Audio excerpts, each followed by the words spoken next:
Well, hello everybody. I hope everybody had a good weekend. It is currently snowing. I don't like it.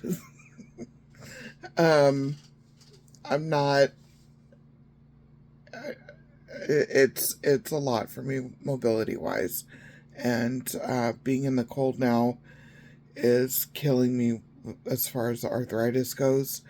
I have really bad arthritis in my lower back where my injuries are, and also in my hands and my arms, my wrists. Um, so it's a lot. It's a lot. But this last time, not the last time, time before last, when I got on here and talked to you guys, I said that I never did an audiobook. And I think what I'm going to do is I'm going to try. I can't promise that I can get through the whole thing, but I'm going to try to read the book to you guys on here. And it's going to be very difficult. I'm not in the same place, obviously, that I was 3.5 years ago when I wrote the book. The first book. I'm still working on the third book. I haven't been like actively working on it because I need to get another trauma therapist to do the work with, which it should be happening very soon. Thank God. Um, so what I'm going to do tonight is I'm just going to read you the intro. Um, my book is called She Will Cry Out, She Will Sing, a memoir on childhood, generational trauma, parental narcissism, workplace narcissism, complex PTSD, and my journey through healing, book one. And, yeah, my dedication, I'll read the dedication. I said this book is dedicated to every single victim turned survivor turned warrior out there who have been through the perils of narcissistic abuse. I hope this serves as a guide of sorts, a way forward, and evidence that you are not alone, and there is true healing to be had. Never give up. I must also dedicate this to my amazing trauma therapist, who I call Abigail in this book. That was my first trauma therapist. I've had two. Thank you for all that you have done and continue to do for me. Thank you for finally helping me find the correct path. You seriously are the best. I also dedicate this to my inner child. Sweet girl, it's okay. I've got us now. Then I did the table of contents. And there are two introductions. The first one is very informal, and the second one is more formal. So, yeah, let me, just for tonight, I'm just going to read you guys the first introduction. Next time I'll do the second introduction, then I'll do the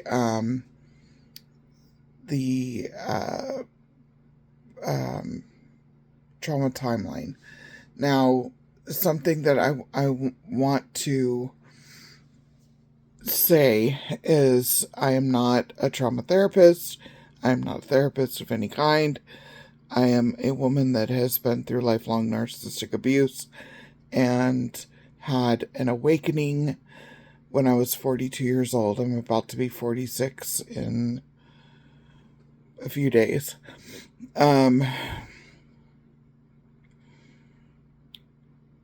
I went through in 39 days and wrote this book. What had been happening was that for many, many years, my whole life, I'd been having flashbacks, mainly from childhood, but I didn't know they were flashbacks. And I just thought they were memories that constantly came up, and I couldn't process them. And something important to know with lifelong narcissistic abuse, childhood narcissistic abuse, familial narcissistic abuse, is that you do not talk about it. You keep it to yourself. And if you do get to the point where you need to talk about it, they want you to talk about it with them, not with anybody outside of the family. Certainly not publicly. So when I started doing this, everything blew up in my face. And I didn't understand why at the time. I do now, because I understand narcissism and how it works. But at the time, I didn't understand. I just knew I was telling my story. I was talking about my life, and why were they so mad when I was talking about my life, and the things that had happened. I was telling the truth. That's a big no-no for narcissistic families. You don't tell the truth. You go along with their narrative, and if you're the scapegoat and the truth teller like me, you shut up and you do what you're told. No. And it's once the scapegoat and the truth teller have had enough and say, I am done, and this is what happened to me, and I am going to talk about it, that's when the cycle breaks. So, here we go. Introduction. Hello, dear reader. You are about to embark on one hell of a journey with me. You see, I am writing this introduction after writing the bulk of this book. What began as a letter to myself quickly became something else entirely. So who the hell am I, and why are you listening to me? I am just one woman who has been through a lot in life. Childhood abuse, neglect, and abandonment, which led to a diagnosis as an adult of major depressive disorder, generalized anxiety disorder, and even though it's not in the DSM yet, complex PTSD. I am the eldest of 5 children with the maternal figure. To protect myself, we shall call her this, who is extremely mentally ill. As you will learn, I have spent a huge part of my life trying to figure out what her diagnosis may be. For a time, I was headed in the direction of becoming a psychologist. When I realized I was doing this more to figure her out rather than doing what will make me happy in life, I switched my focus to child and adolescent development, and from there decided to become a special education specialist or teacher. So though I am not a psychologist, I have studied the subject. My major is a subset of psychology, and I am in love with psychology and sociology. I am confident in what the maternal figure would be diagnosed with if she were ever to be truly diagnosed properly. The maternal figure, in my opinion, most likely has a combination of 2, possibly 3 personality disorders: narcissistic personality disorder, histrionic personality disorder, and possibly antisocial personality disorder. This is what I had thought at the time. Then I have an edit in November of 2023. I now believe she has what is known as the dark triad or dark tetrad, and I believe the faux father may as well. He will be introduced shortly. This is a combination of narcissistic personality disorder, antisocial personality disorder, sadism, and Machiavellianism.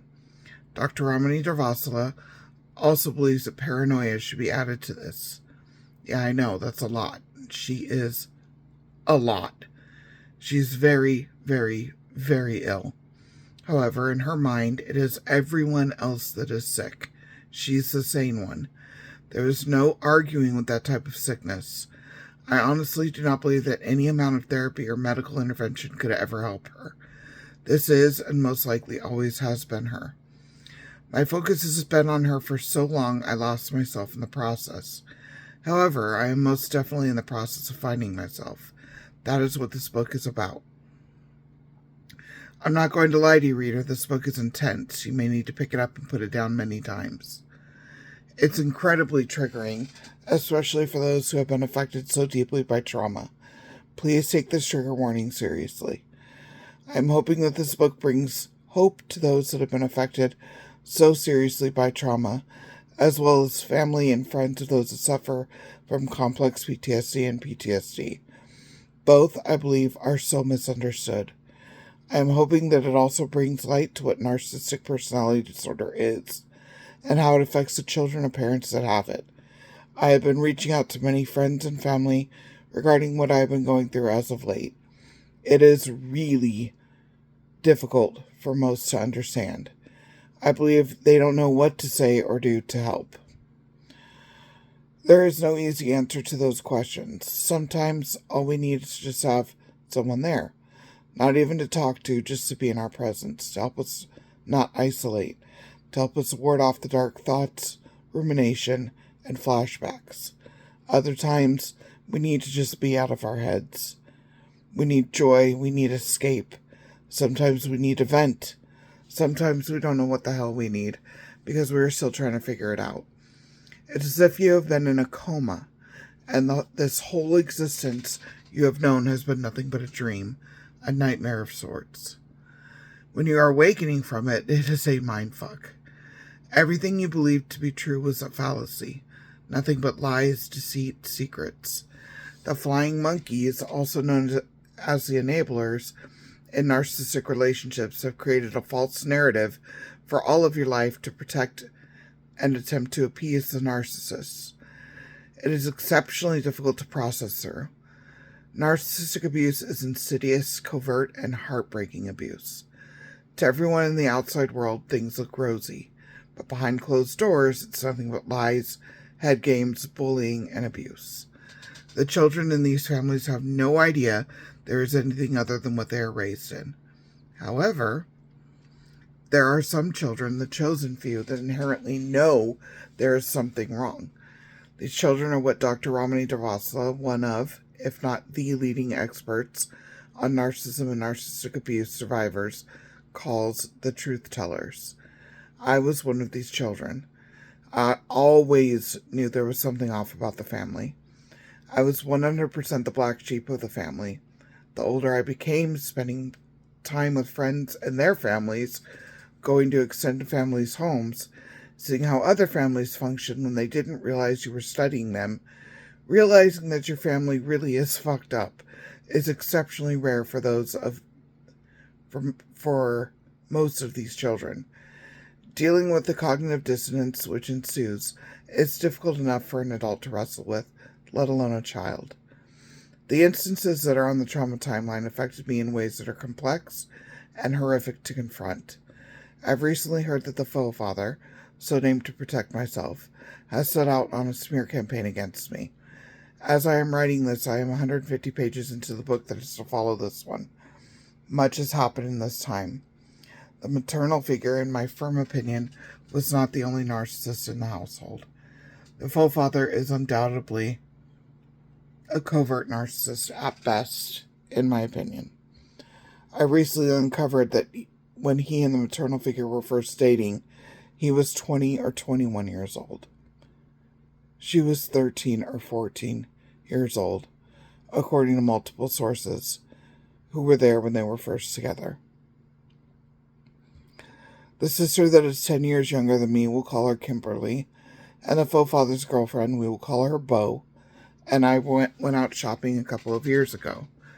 Bo was talking about family history, and Kimberly and I were asking questions. Apparently, according to Bo, she and the faux father had an apartment together all of those years ago, the first time that they were dating. They came back together later in life. The maternal figure showed up one day at the apartment on some false pretense to meet the faux father. The maternal figure began coming around to drink and hang out. One day, Bo came home and found that the faux father and the maternal figure had been having relations in the apartment. Again, the maternal figure was 13 or 14 years old, according to those who were around at the time. The faux father, a grown-ass man. I think this news did something to Kimberly and I could not confront it. I had no fucking clue how to process it. I was thoroughly disgusted with the faux father. My mind shut it out. To think about it would mean I had to confront it, and I believe I psychologically filed it away to protect my mind. I believe it was done subconsciously. I believe Kimberly did the same thing because she apparently no longer remembers any of this that we learned. I believe that our minds did this to protect us. We were abused by narcissists. We both, I believe, have very complex trauma because of that. I'm still learning every single day what this has done to us. The healing process is incredibly difficult and painful, and I honestly don't know if many people could withstand it. It is so much easier to just live in what you have always known, to walk around in the fog, to keep the past tucked away in neat little compartments in your mind and never let them see the light of day, than to confront them head on and to slay those fucking demons that come along with them. The things that I have figured out during the process of writing have sent the family into a tailspin. The forefather has set out to smear me and everything I have found out and written about. This is very typical, and I know it is dangerous to call the narcissists out for what they are. I simply don't give a shit. This has been my story. It has been my life. I have every right to write about it. I have every right to tell the truth. Paraphrasing author Anne Lamott, if people don't like it, they should have behaved better. These things have affected me my entire life. They have traumatized me, and I am finally healing. I will not stop. I will never stop. To make it more complicated, trauma can present itself in different people differently. Not everyone that has PTSD and or complex trauma has flashbacks. I didn't even know that until recently. Also, until a couple of years ago, when I was finally correctly diagnosed after many years of therapy, I had no idea I was experiencing flashbacks. You see, for me, these memories, as I thought of them, were just that to me. I had no idea that these memories that I constantly was ruminating on were actually flashbacks. For me, flashbacks occur at the most inopportune times, several times per day. I never knew what would trigger one flashback or another. They have always been anxiety-provoking, completely unwanted, and emotionally taxing. I have lived with flashbacks for as long as I can remember. For me, it was just normal. 1 second. I had no idea there was something wrong, except they made me feel miserable. But I thought everyone was going through what I was. I just thought it was part of being human. It's very complicated. The best analogy I've been told is to think of it as though there are file cabinets in your brain. For most people, their file cabinets are full of memories, but they are organized. They lead from one event to another in sequential order. They make sense. For those of us with complex PTSD, nope. Those files are a fucking mess. There are papers all over the floor. Memories are in the wrong cabinets, let alone files. It's a damn mess. The key is finding a good therapist that specializes in trauma to help make sense of these memories and traumas, to help you process correctly. I did cognitive behavioral therapy for years. Did it help? Sure. I believe any healthy therapy is beneficial if you're truly open to it. However, it wasn't what I truly needed in order to process and heal. I was actually the one to bring up the possibility of PTSD or complex PTSD to my last therapist. To my surprise, she agreed with me. We did the proper assessments, and I was finally diagnosed properly. I found my current therapist that specializes in trauma about 8 months ago.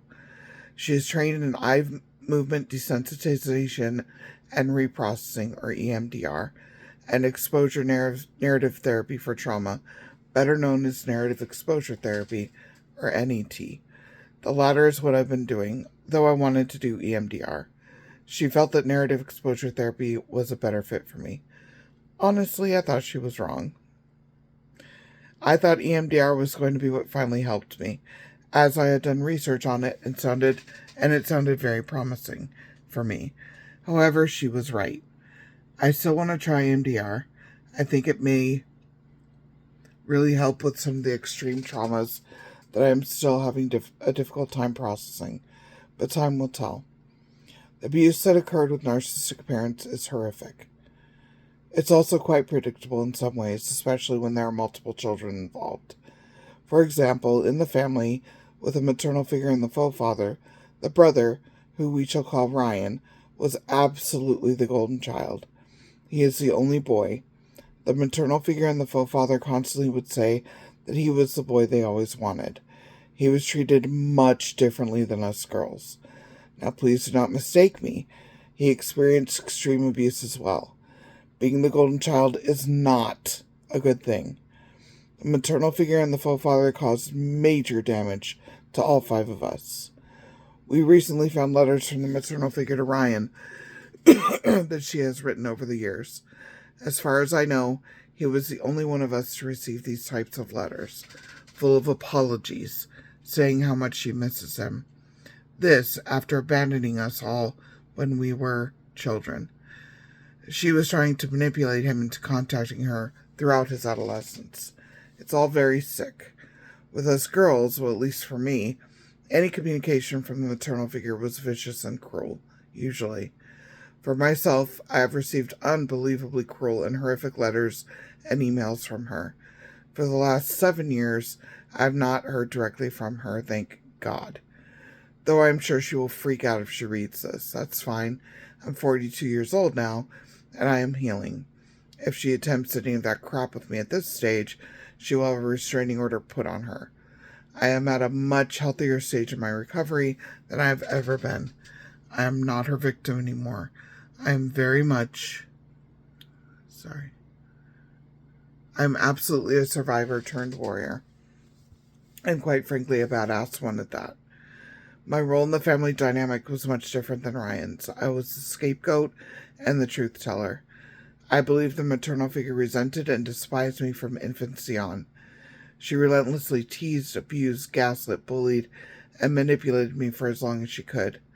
The parts of herself that she hated, she projected onto me. It took me into my late 20s to realize that this was not personal. This was all on her. I never deserved any of it. I know that probably sounds obvious. No child deserves that type of abusive behavior. But I grew up believing there was something inherently wrong with me. That's how I was treated. Any child treated that way would believe the same as I did. I grew up believing I did something wrong, or there was something wrong specifically with me to make her treat me in these horrific ways. This book is pissing off many people in the family. They do not want to be exposed. They say I'm making things up or I'm not remembering things correctly. I address all of this in the journaling section of this book. It is normal for them to react this way. It is not healthy, though. Writing this book has been incredibly healing, cathartic, and therapeutic for me. That's why I'm doing it. It's time for me to heal. Those in the family that do not take the time to understand this, to take the time to actually read this, and attempt to understand, are only hurting themselves in the long run. I'm not writing this to hurt anyone. I am writing this to heal, period. I am making it public because I feel it will be of benefit to others. I need something positive to come out of all of this trauma. The journaling section, the majority of this book, is incredibly intense, and some of it makes me look really bad. Some of it makes me look pathetic. Some of it makes me look angry and bitter. All of that is okay. It's about the process. You are journeying with me through the process of healing. It's messy, it's complicated, it's real. I'm hoping that, as the reader, you will see my strength and resiliency over everything else. I'm hoping you come through this journey with me with a better understanding and much more empathy for those of us that have experienced trauma and abuse. Above all, I want to give you hope. We all go through hell in our lives. We all have lessons to learn. There are times for us all when we have thought, is this really worth it? I have many, many, many times. I've wanted to give up more times than I can count, but I haven't. Much of the time I haven't out of spite, as if choosing to live would hurt those that didn't care one way or the other if I did or not. That's not where I am anymore. I want to thrive. I want to heal, not to show anyone anymore, rather to learn to be truly happy. This is a whole new chapter of my life. It's about finding, loving, and appreciating all that I am. The good, the bad, all of it. I want to know what it is like to live without flashbacks. I am. I want to know what it is like to feel safe when I should. I am resilient. I am strong. I am sensitive. I am empathetic. I am courageous. I am a survivor. I am a warrior. I am learning to love all of these qualities. I am learning to love myself. Buckle up, everyone. It's going to be a bumpy ride. The chronological timeline is to follow. These were all the traumas that I could remember throughout my lifetime when I wrote the timeline. There have been many other traumas that have resurfaced since I began the journaling back in early July. You will see how processing one trauma in chronological order triggers traumas that have been hidden in my subconscious, or ones that I can only remember parts of still. This isn't explicitly stated. It follows the stream of consciousness, and you must watch for it as it unfolds. It is unbelievably interesting to look back on. As I said, it's a hell of a process. Additionally, I know this journaling is written strangely, almost lyrical, in stanzas. I have no idea why it came out of me this way. However, there must be a reason it came from me in this manner. I'll leave it to the experts to figure out. That's not my job. My job is to be as real, vulnerable, and authentic as possible. I want the experts out there to dissect why I wrote the way that I wrote. That's why I didn't change or fix it. I hope that makes sense. I was unable to process all of the traumas on the trauma timeline in one book. There will most definitely be a book 2 that I will be starting over the next few days. There'll be 4 at least. Also, the reason I began journaling will be revealed as you read. The people in this book will reveal themselves as you read. As I said, you will be journeying through this process with me. It's a lot. Please take your time. Please take breaks. Please use massive amounts of self-care. You will need it. Jaren. There's intro 1. Thank you so much for sitting here and listening. I know that was long. It's almost 30 minutes in. Next week, I'll read you intro 2, and then we'll go over the chronological timeline, and I'll explain how that came to be. Do not try to do this stuff without a trauma therapist. I'm not saying that this will work for everyone, but it worked for me. So that's why I'm sharing it, because it worked. After 42 years, something worked. And I know there are people out there that need this. They need to know that something works. Because the hell of living with narcissistic abuse, especially lifelong, is too much. And you need hope. All right. I hope everybody is doing well. As always, take care of yourselves. Take care of each other. And I'll see you next week. Bye, guys.